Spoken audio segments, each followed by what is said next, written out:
organized?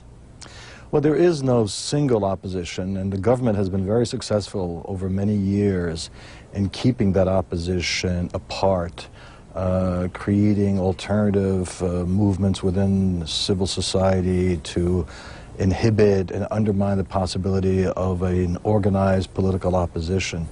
But it wouldn't take all that much anymore. This is a small country. Most of the population lives along the coast. As I said, a highly educated and politically conscious one.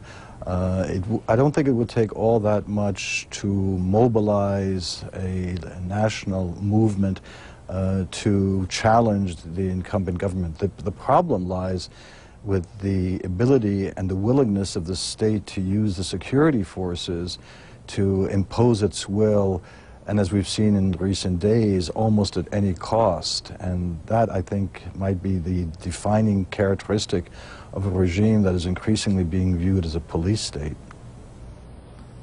Indeed. Well, we appreciate you giving us some insight into this. That's John Entelis, the Director of Middle East Studies at Fordham University. Thank you for joining us there from New York. Thank you.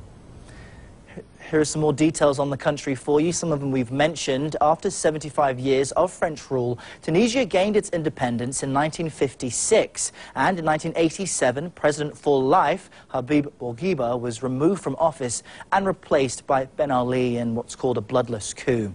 Tunisia has a population of more than 10 million people. 98% of them are ethnic Arab, 98% are also Muslim. The North African country has a diverse economy with important agricultural, mining, tourism and manufacturing sectors. Real growth has been steady the past decade at about 5%. That, though, was up until the past few years. Tunisia is a multi-party republic that's been considered moderate.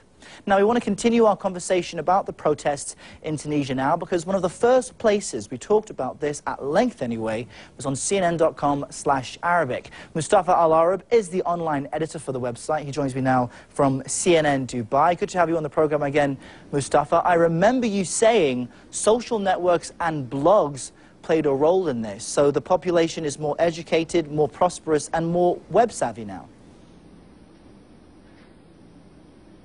Nice to see you again, Errol.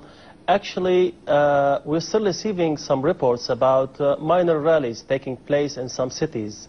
But it looks like things are coming cooler and cooler each day. President Zain al-Abidine Ben Ali took some really powerful steps. He removed some of the high officials in his government. He launched a security campaign. At the same time, he gave many big promises. So this led things to cool out a bit. And I guess we need to wait and see how things will turn out. Errol? Mustafa, new media is also allowed for a posting board for views on Egypt's New Year's